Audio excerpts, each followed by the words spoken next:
Namasté et bienvenue dans ce podcast de méditation guidée. Je m'appelle Sarah et je suis coach en méditation. À travers ce podcast, je souhaite te guider à aligner ton énergie et tes émotions à travers la méditation, afin que ton sourire et ton bien-être rayonnent dans ton cœur et autour de toi.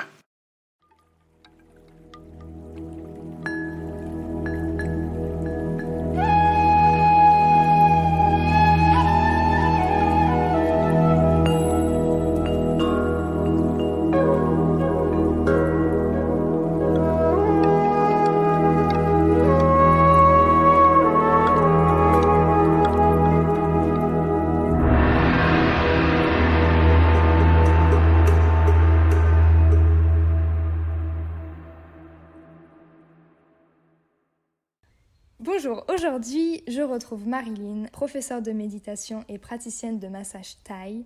On s'est rencontrés sur les réseaux il y a quelques mois maintenant. Son expérience est très enrichissante, très intéressante et je me devais de l'interviewer. Donc nous voici aujourd'hui. Comment vas-tu ? Ben, ça va super bien, je suis ravie d'être invitée sur ton podcast et même honorée parce que comme tu sais on a échangé ensemble, je suis vraiment admirative de tout ce que tu proposes en accompagnement. Et je suis super contente du tournant que tu donnes justement à ton podcast et je suis vraiment ravie d'y participer. Est-ce que tu veux te présenter quelques mots ? Qu'est-ce que tu fais ? Qui tu es ? Où tu es ? Oui, pas de souci. Alors du coup je m'appelle Marilyn, comme tu le disais. Donc moi je viens du sud-ouest de la France, tout près de Bordeaux. Si j'avais quelques mots à dire sur moi, je trouve qu'ils sont importants sur mes qualités, mes valeurs plutôt, c'est que je suis une amoureuse de la nature, de l'humain, du partage, de la transmission. Ça c'est vraiment important de le dire parce que j'ai cet amour pour l'humain depuis je pense que je suis toute petite. Pour comprendre un petit peu mon parcours et comment j'en suis arrivée à ce que je fais aujourd'hui, après mes études, moi je voulais me diriger dans le bien-être, donc j'ai été masseuse en spa, mais ça ne m'a pas du tout convenu parce que justement il manquait ce côté humain qu'on n'avait pas. C'était des massages à la chaîne, on oubliait complètement qu'à travers un corps, il y a une personne, il y a une âme derrière. Donc au bout de quelques mois, je me suis enfuie de ce domaine et je suis partie dans la partie plutôt commerciale des cosmétiques. Donc pareil, il y avait toujours ce côté que je voulais aider les gens, tu vois, à trouver...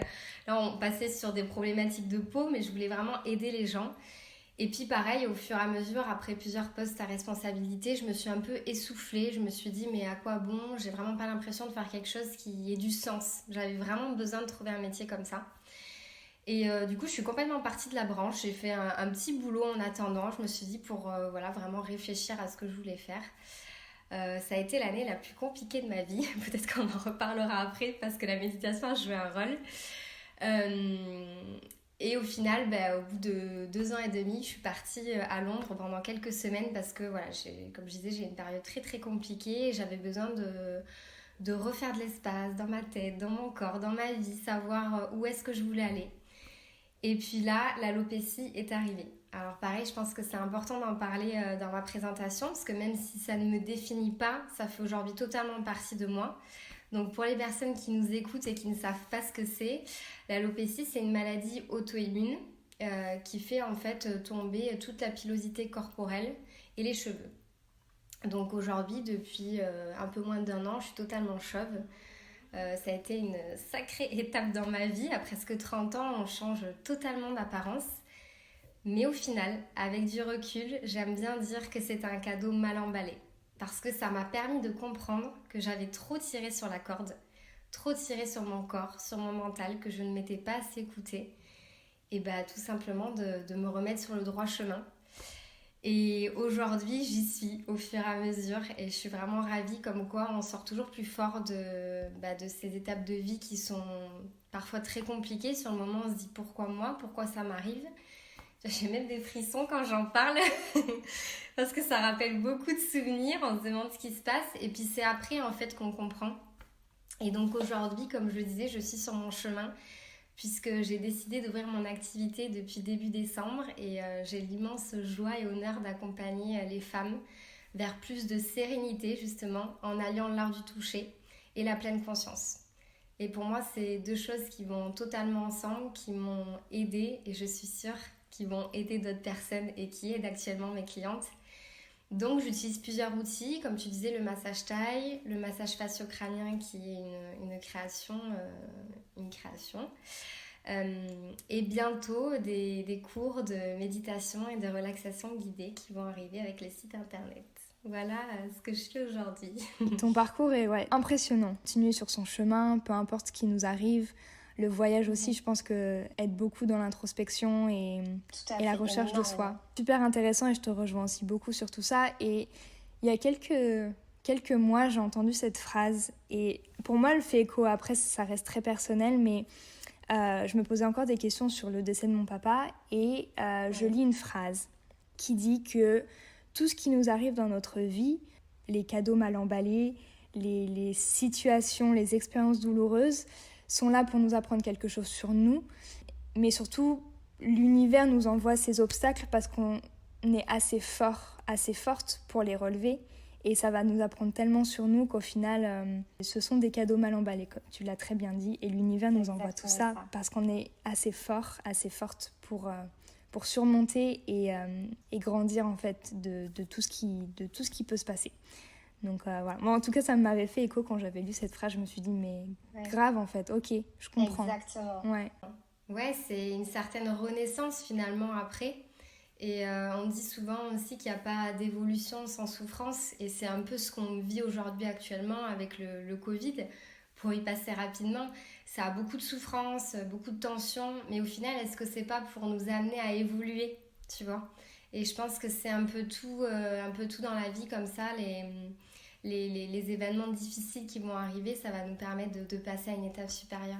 Et tu peux pas évoluer si t'as pas forcément si tu passes pas par des moments douloureux, des moments difficiles, tu peux pas évoluer comme tu le souhaiterais parce que tu t'es pas passé par là pour du coup avancer et des fois c'est douloureux et on n'a pas envie, on n'a jamais envie de recevoir des choses très douloureuses, de perdre quelqu'un ou d'avoir la maladie ou toutes ces choses-là, mais ça nous fait grandir, ça nous fait évoluer, ça nous fait prendre conscience des relations humaines, de nous, de notre self-love, plus. Ah, exactement, là je suis totalement d'accord. Et du coup, tu disais comment toi la méditation est venue à toi? Alors je dirais que la méditation au tout début, elle n'est pas venue toute seule, elle est venue grâce au yoga. En 2017, quand j'étais dans cet emploi justement qui était très difficile, je commençais à faire du yoga et puis mon chéri me dit ça serait bien que tu ailles t'inscrire à un vrai cours avec une prof dans une salle. C'est vrai qu'au début on n'ose pas trop, on est timide, enfin moi c'était mon cas.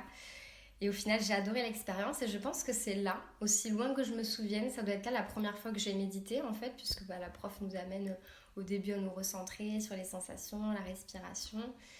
Et déjà, tu vois, ça m'a interpellée. Je me suis dit, waouh, rien que là, tu vois, c'était le tout début du cours.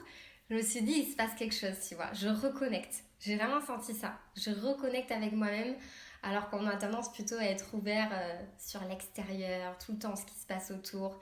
Mais jamais se dire, et toi, comment tu vas ? Comment tu te sens ? Comment tu respires ? Est-ce que tu as mal à tel endroit ? Tu vois ce que je veux dire ? Et je pense que c'est arrivé là. Donc, c'était pas une pratique régulière, puisque c'était seulement en présence de ma prof de yoga. Et puis après, on va dire que c'est vraiment entré dans ma vie en 2019, l'année la plus difficile de ma vie, ce qui a déclenché ma pelade quelques mois après, puisque j'avais un travail très stressant, beaucoup de responsabilités, avec des horaires complètement décalés, donc j'avais le corps en alerte totale, et le pauvre il savait plus ce qui lui arrivait. Une charge mentale mais horrible. Et là j'ai commencé en fait à me poser, à trouver des petites méditations guidées comme ce que tu peux donner aujourd'hui et à ressentir ce besoin, tu vois, de me recentrer et de me dire ok, ça va bien se passer. Tu vois, vraiment on parlait de self-love, mais c'est exactement ça. J'avais besoin de m'apporter ce réconfort que je trouvais pas à l'extérieur et surtout cette vie de fou que j'avais. C'était vraiment mon moment. Moi, je me rappelle parce que des fois j'embauchais à 5h45, donc je me levais à 4h30 du matin. Je me levais 5 ou 10 minutes avant, donc à 4h20, pour faire mes 10 minutes de méditation. Parce que c'était devenu vital, parce que je savais que j'allais passer une journée horrible, parce que vraiment j'avais une boule au ventre d'aller à ce travail. Et je savais que c'était mes 10 petites minutes de je souffle, je suis bien et après j'y vais. Et là, c'est rentré petit à petit, progressivement dans ma vie. C'est rentré comme ça. C'était vraiment personnel avant de vouloir l'enseigner et d'en faire une part de ton activité, de ton métier. C'était d'abord un besoin personnel profond et après, du coup, t'as voulu le transmettre. Exactement, c'est exactement ça. Je me suis jamais imaginée transmettre ça parce qu'au début, comme je t'ai dit, c'était un besoin vital. Et je pense que comme toute transmission, on a besoin d'abord de l'expérimenter sur soi, de s'approprier la technique, les pratiques, peu importe, de le vivre, d'expérimenter, de voir ce que ça fait, ce que ça déclenche, pour ensuite pouvoir en parler, le communiquer aux autres. Déjà, ça va être beaucoup plus parlant, on va pouvoir donner des conseils, accompagner, guider ça revient toujours par rapport à ce qu'on a vécu. Et c'est ça, je pense, qui est fort dans la transmission, c'est par rapport à ce qu'on a vécu, par rapport à sa personnalité, à son passé. Mais oui, franchement, c'était un besoin personnel. Et aujourd'hui, c'est tellement devenu vital et je vois tellement en fait les effets que ça a au quotidien dans ma vie. Et je vois tellement des gens qui sont de plus en plus stressés, anxieux ou qui sont complètement effacés de ce qu'ils ressentent, de leurs émotions. J'ai plein de copines, je les vois, je me dis waouh, mais c'est dingue. Aujourd'hui, ça me paraît dingue alors que je sais qu'il y a quelques années, j'étais comme ça. Et je me suis dit, mais non, mais je peux pas garder ça pour moi en fait. Il faut que je le partage autant que je peux. Et c'est comme ça que l'idée a germé et que ça a commencé à faire plus de place maintenant dans ma vie professionnelle. Qu'est-ce que ça t'apporte toi au quotidien ? Alors déjà, ça m'apporte beaucoup plus de calme et de sérénité. Parce que donc ça paraît peut-être un peu bateau de dire ça, mais moi, il faut savoir que j'étais une enfant, et je le suis quand même aujourd'hui, parce que ça n'a pas totalement disparu, très stressée. J'ai vraiment des souvenirs à l'école, dès qu'il fallait prendre la parole devant les gens, ou même à l'école devant mes camarades, mais j'étais dans un état pas possible, mais vraiment c'était maladif. Parfois je connaissais la réponse, mais je ne répondais pas, parce que je ne pouvais pas parler devant les gens. Dès qu'il y avait un exposé, ou une prof un peu trop méchante qui allait me faire parler devant tout le monde, mais en fait j'ai appris à vivre avec ça parce que je pensais que c'était normal. Je pensais que c'était normal d'être dans cette situation de stress et de l'avoir au quotidien. Donc j'ai appris à gérer jusqu'à ce qu'avec les années, ça prenne plus d'ampleur et de me dire mais non, mais c'est pas normal en fait. C'est pas normal de sentir cette boule là de stress. On sent, ça vient du corps, la poitrine se resserre, le ventre est noué, on a plus chaud ou plus froid. Vraiment, le corps y réagit. Donc d'ailleurs, la preuve, puisque ça a déclenché mon alopécie. Donc le stress, c'est quand même l'une des premières maladies aujourd'hui. Donc déjà, ça m'a appris à me recentrer, ralentir, apporter plus de calme et de sérénité dans ma vie. Et pour une grande stressée comme moi, c'était quand même un pari fou. Donc déjà, rien que pour ça, c'était un merveilleux cadeau. Après, je dirais que ça m'a appris à renouer justement avec mes émotions, puisque j'avais tendance avant à sentir effectivement que là il y avait de la colère, de la tristesse ou autre, mais de me dire oh mais non, j'ai pas envie, tu vois, de donner cette émotion à l'autre, j'ai pas envie de verbaliser ce qui va pas, donc je le mets de côté, je le laisse bien au chaud et puis on verra plus tard. Sauf qu'après quand ça explose, ça explose et là c'est too much. Il vaut mieux vivre l'émotion, la laisser passer, quitte à verbaliser par écrit ou à voix haute, même se parler tout seul chez soi. Mais au moins on extériorise que de tout garder. Et je dirais que vraiment ça m'a appris cette notion. Maintenant je sens l'émotion arriver au niveau du corps. Et moi on m'a toujours appris petite, non faut pas pleurer, c'est faible, c'est pas bien. Et aujourd'hui j'ai envie de dire à ces gens-là, mais justement, j'aime pas dire ce mot, mais être faible entre guillemets, c'est être déconnecté et ne pas vouloir avouer que ok là je suis en colère, là je suis triste. Justement tu le sais, t'évacues et puis après on passe à autre chose quoi, et tu te sens bien, tu te sens vraiment légère. Donc je pense que reconnecter à ses émotions et se dire, poser des mots dessus, dire je suis triste, je suis en colère, je suis stressée, rien que de le verbaliser, respirer. Et de se dire que c'est ok d'avoir ces émotions, que c'est ok de pleurer, que ça fait du bien, on pleure tous en plus, donc c'est universel et ça fait du bien et il faut pas s'en vouloir, faut pas avoir honte.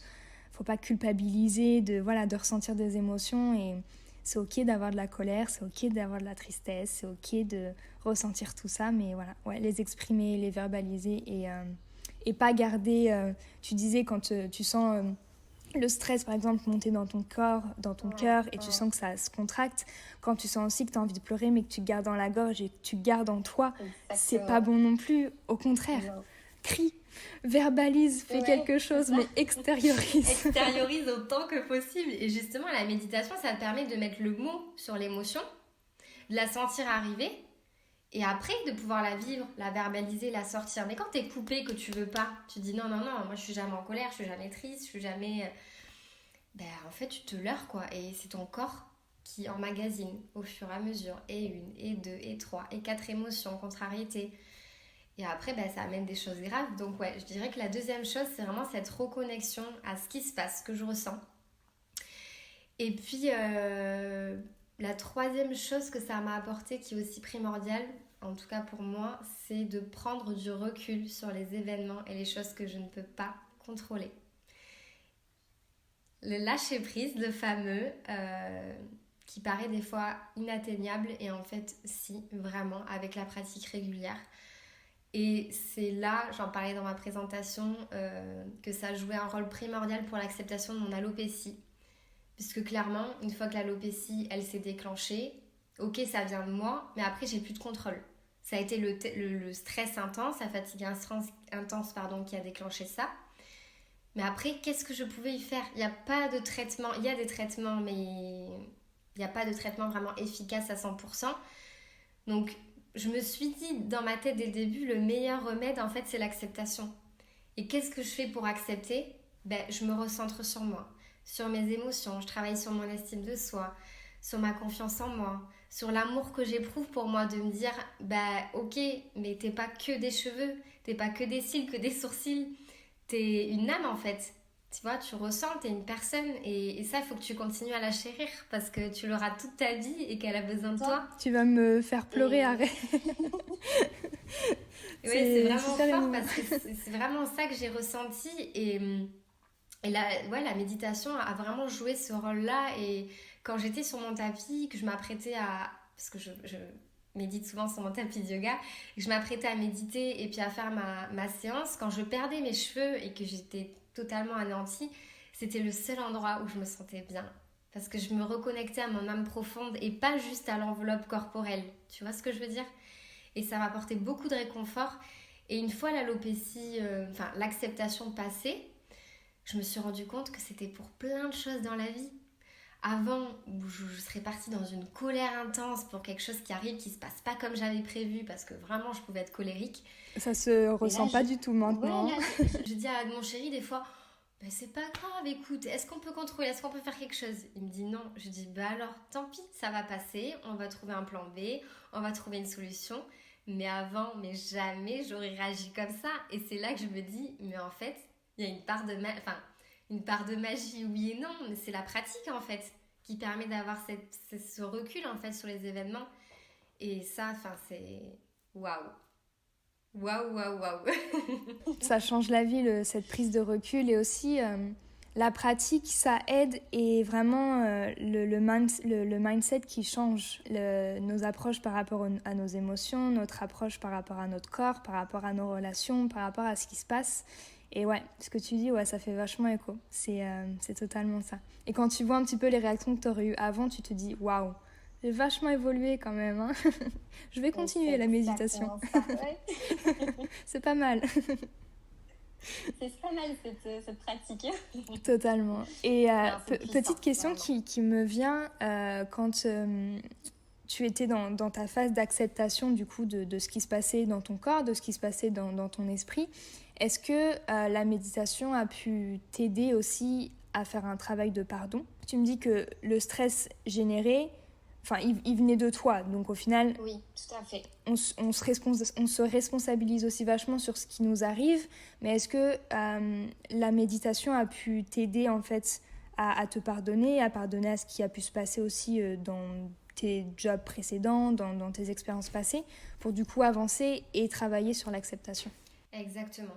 Ça m'a totalement aidée parce que oui, il y a un moment où quand on essaye d'accepter, comme tu dis, vu que c'est une maladie auto-immune, dit que ça s'est déclenché par notre propre corps, et comme c'est ouais, ça vient en fait de l'esprit, la surcharge en fait mentale, le stress.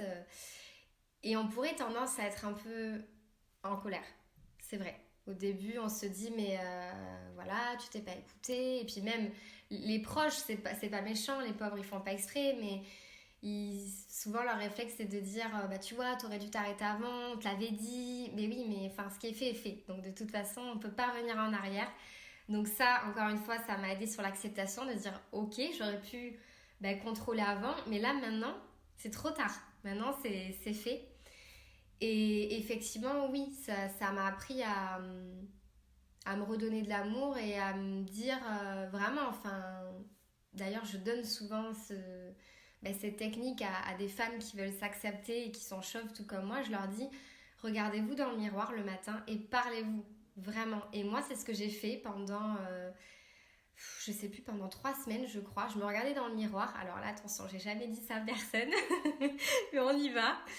Et je me parlais, je me regardais vraiment dans les yeux et je me disais, Marilyn, je te pardonne. Marilyn, je t'aime. Et ça paraît rien, mais au début, j'étais submergée par des larmes en fait, parce que je sentais que oui, au fond, je voulais pas me l'avouer, mais que je m'en voulais un petit peu de me dire, mais tu t'es mis dans des états, tu ne t'es pas respectée. Puisque je savais qu'à mon ancien travail, là, j'ai travaillé avec des supérieurs qui ne m'ont pas respectée. Et comme je te disais, je laissais enfouir l'émotion, je disais rien. Et donc, je me disais, mais comment tu as pu en fait laisser un être humain te traiter comme ça? C'est ta faute, tu vois. Et là, non. Je me suis dit, non, c'est fait. Ça t'aura appris une bonne leçon. Et surtout, apprends à te redonner de l'amour et à te dire que tu es la personne la plus importante de ta vie. Et ça passe par ce pardon. Et je pense que c'est encore la méditation qui m'a aidé à prendre ce recul et qui m'a donné cette petite astuce, cette petite phrase, tu vois, je sais pas, ça a dû venir dans mon esprit comme ça pendant la méditation. Et je me suis dit, c'est tellement fort de regarder quelqu'un dans les yeux, pourquoi on pourrait pas se regarder soi-même dans les yeux et se parler, tu vois, à parler vraiment à ton âme, tu vois, au plus profond de toi. Et je pense vraiment que ça m'a aidé parce qu'au début, j'avais beaucoup de larmes qui sortaient quand je disais ces phrases-là. Et au fur et à mesure, j'ai senti que ça s'est libéré, c'était beaucoup plus calme. Et à la fin, je me disais avec le sourire, et c'est là que je le pensais vraiment. Je me disais, ok, là, je me suis pardonnée, tu vois. Ça me donne des frissons, c'est beau. C'est beau. Le fait de se parler, le fait de prendre conscience de qui on est et en fait de faire face en fait à soi-même. Parce que c'est ça aussi, se regarder dans le miroir, se parler et méditer, et être vraiment avec soi-même, avec ses états intérieurs, avec voilà, tout ce qu'il y a, nos bagages, nos expériences, nos émotions. Ouais, c'est très fort des fois de se connecter à soi, mais c'est important et c'est primordial pour avancer.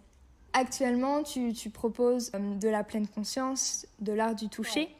Est-ce que tu peux nous raconter un petit peu pourquoi, enfin, je me doute, mais l'expliquer peut-être différemment, pourquoi toi ces notions sont importantes et comment en fait tu les transmets à tes clientes? Ouais. Du coup, l'idée m'est venue effectivement d'associer en fait les massages que je pouvais proposer à de la pleine conscience sous forme de méditation guidée, une mini méditation guidée de 10 minutes avant de commencer le soin. Parce que moi j'ai toujours adoré les massages et malheureusement je me suis rendu compte que quand on avait l'esprit trop rempli, qu'on avait trop de pensées, trop de choses qui nous tracassent, etc. Certes, quand on se fait masser, c'est bien, on nous touche le corps, il y a le côté énergétique aussi, on est bien, on se détend. Mais par contre, la tête, elle est tout sauf là, dans le lieu où on est en train de nous masser, avec la personne qui nous masse en connexion. Et malheureusement, ça enlève énormément de dimensions et de pouvoir qu'a l'art du toucher. Et c'est venu comme une évidence. En fait, pendant le premier confinement, je me suis dit, mais ok, j'ai jamais vu ça avant, mais moi j'ai envie de le créer, quoi. J'ai envie d'amener les personnes d'abord à se recentrer sur elles, la respiration, ces sensations dans le corps. Et ensuite, on passe au massage. Et de les inviter même pendant le massage à respirer, qu'est-ce que vous ressentez, etc.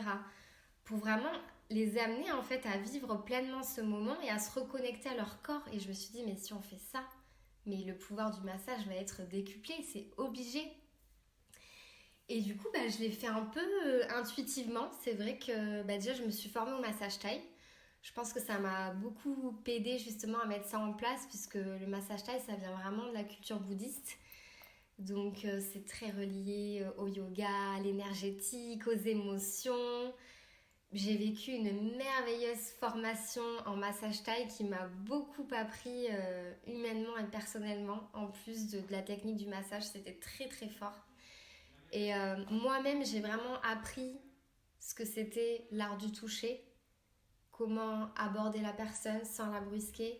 J'ai appris ce que c'était de masser en étant en méditation. Et ça, je dois dire que waouh, c'est très fort. Maintenant, chaque massage, je me concentre avant et j'essaye tout le long d'être en méditation, c'est-à-dire que je suis là avec la personne, je ne pense à rien d'autre et je me connecte en fait pour pouvoir donner un massage qui soit approprié à chaque personne. Chaque personne aura son massage par rapport à ce qu'elle m'aura dit avant et bien sûr par rapport au ressenti que j'ai.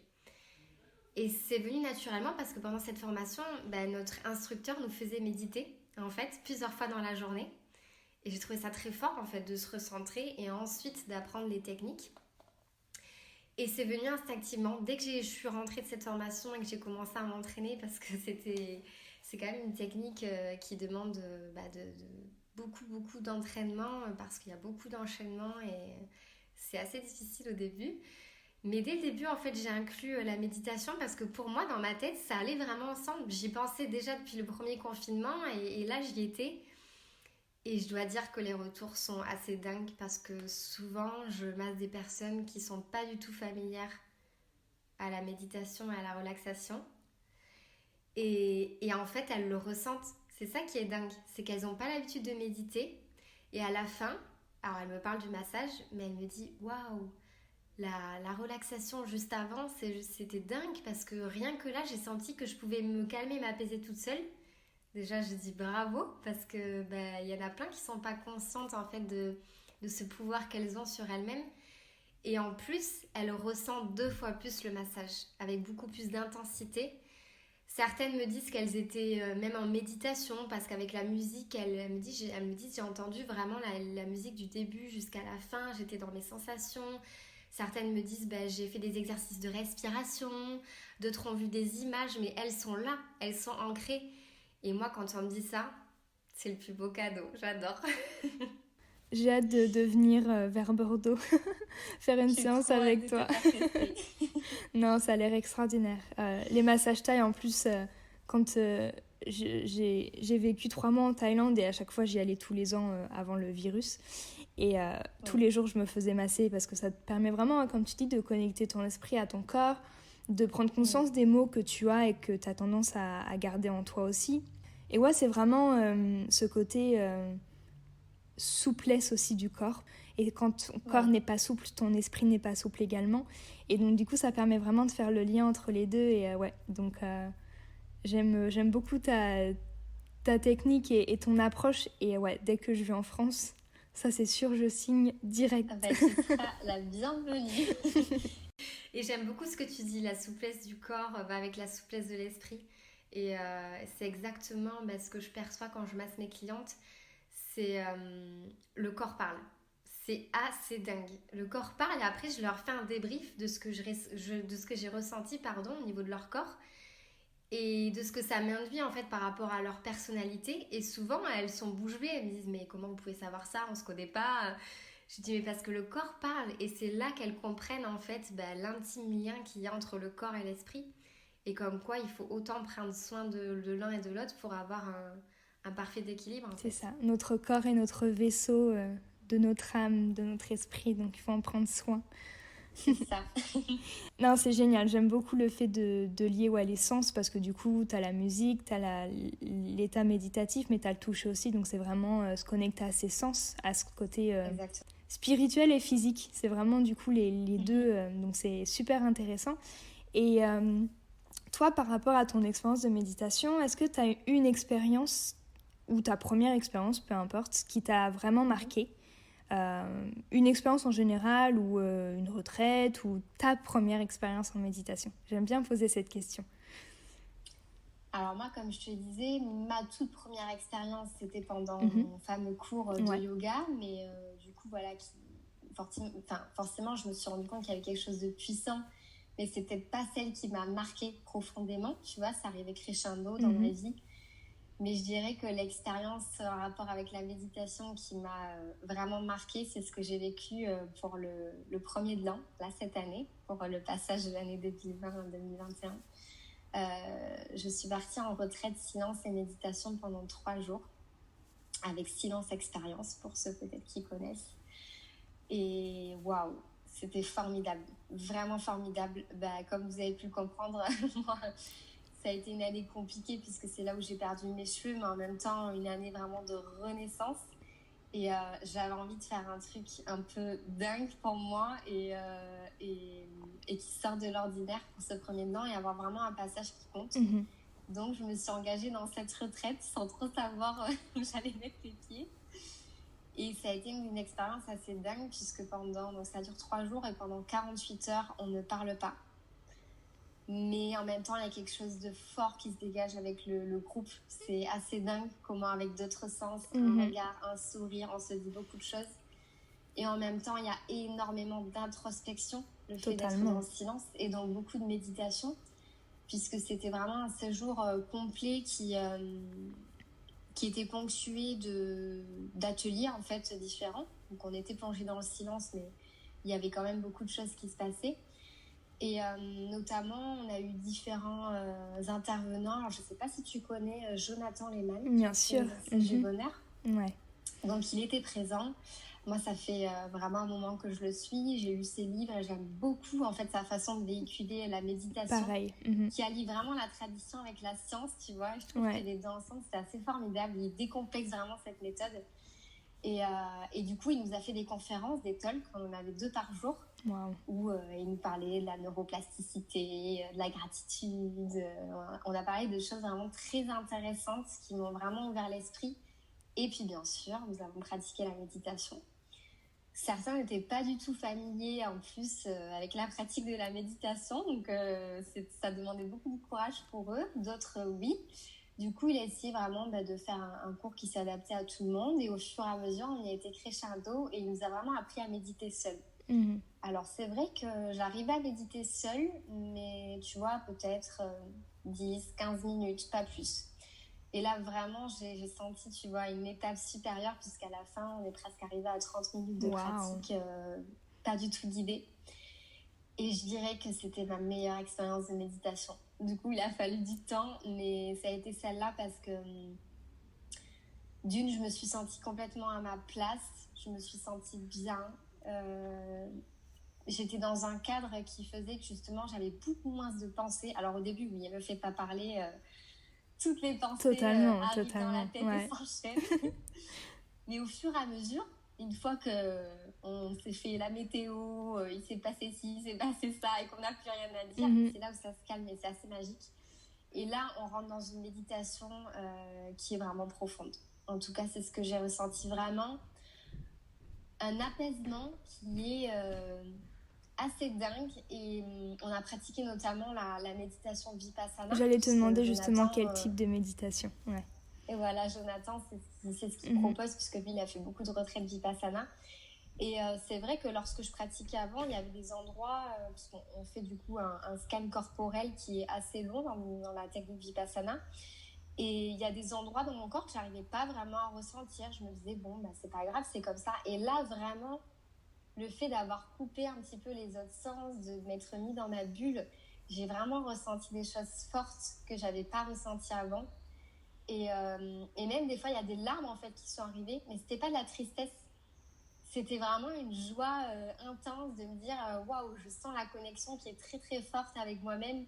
Et je me sens complètement en paix. Et en fait, j'ai tellement cherché ça pendant des années que là, c'était vraiment un cadeau, quoi. Je me suis dit, mais quel merveilleux cadeau. C'est génial. Et tout ça en partie grâce à la méditation. Enfin, moi, je trouve, même aujourd'hui, je suis encore surprise et fascinée par tout ça. Non, c'est fascinant. Il y a ce côté magique, mais en même temps très terre à terre, parce qu'en fait, ça reste accessible.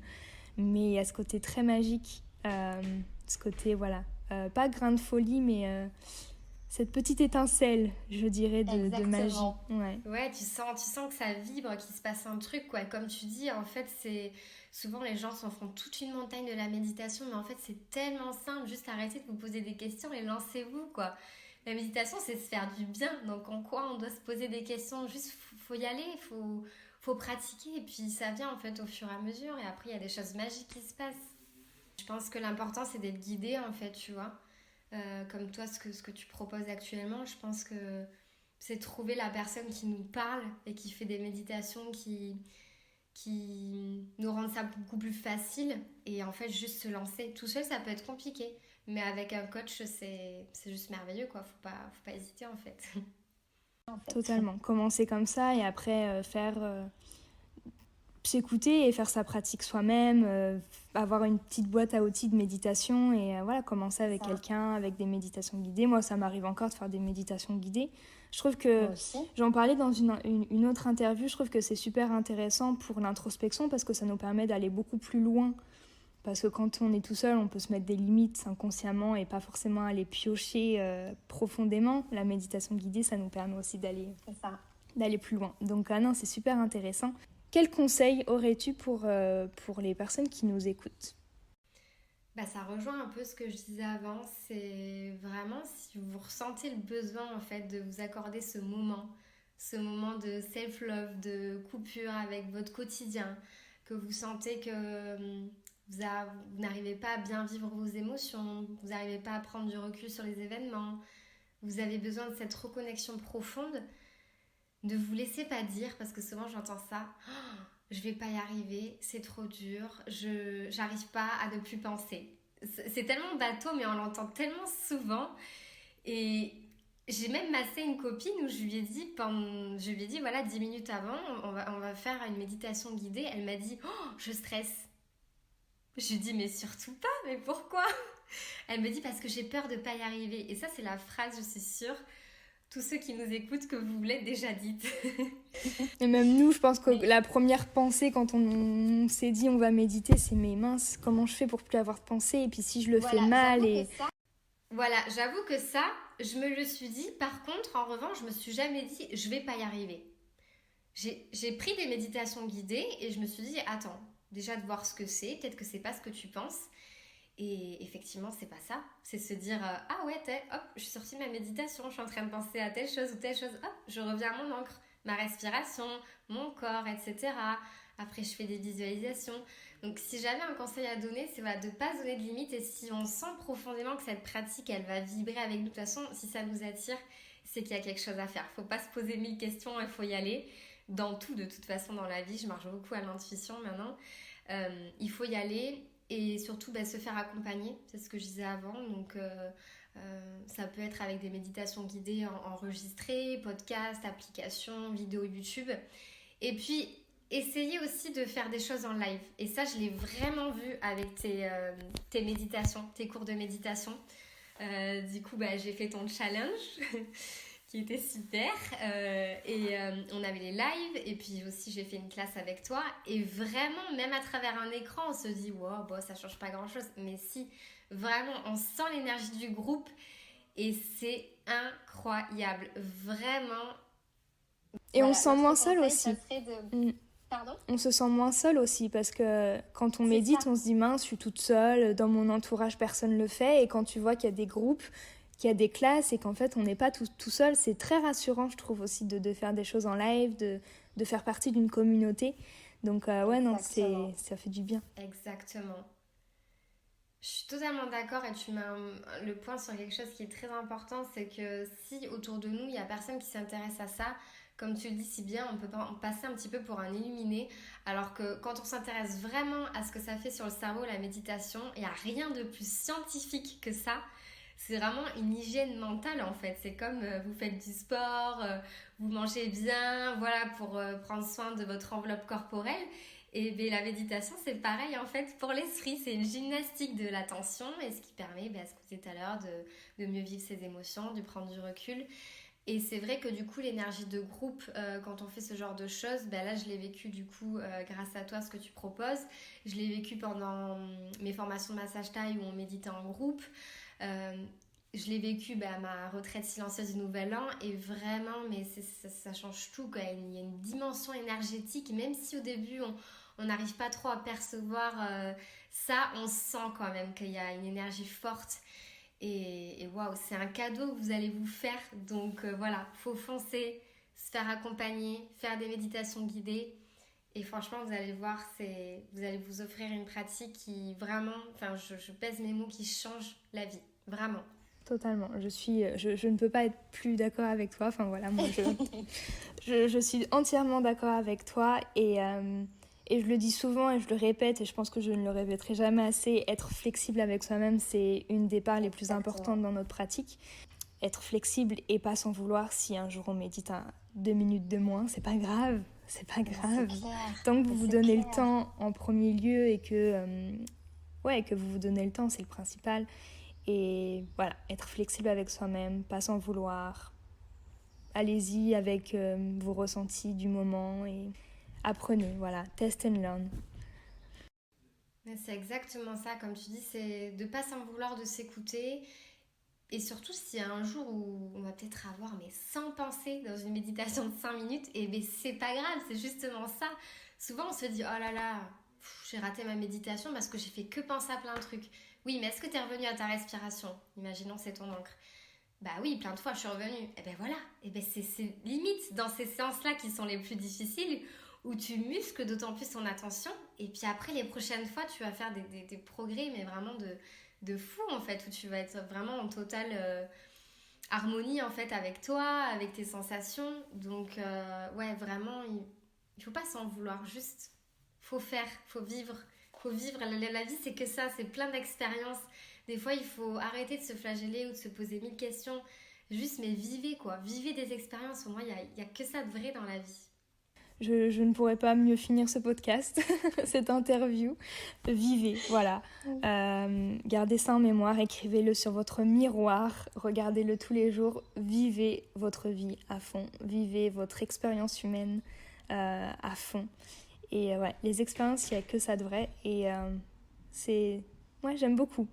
Merci infiniment de ta présence et de ta transmission pendant cette interview. C'était très enrichissant, très intéressant et je pense que ça va aider, ça va toucher beaucoup de personnes. Donc merci pour ta vulnérabilité aussi.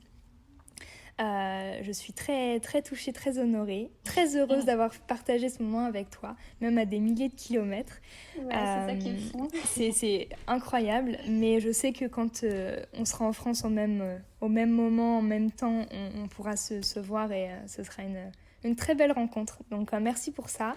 Vous pouvez retrouver tous les liens de Marilyn, je mets ça dans la description en bio. Je pense qu'on a fait le tour. En tout cas, merci aussi à toi pour cet échange. C'était très instructif. Et j'espère que pour toutes les personnes qui nous écoutent, ça va vous apprendre peut-être des choses que vous ne connaissiez pas sur le sujet et que ça va vous aider à avancer vers une reconnexion à vous-même. J'espère que ce podcast vous a plu. N'hésitez pas à aimer, partager, le partager autour de vous surtout et à l'écouter, à le réécouter encore et encore. Voilà, j'espère que ça vous a plu. Je vous dis à la semaine prochaine pour un tout nouveau podcast. Plein de gros bisous et à très très vite.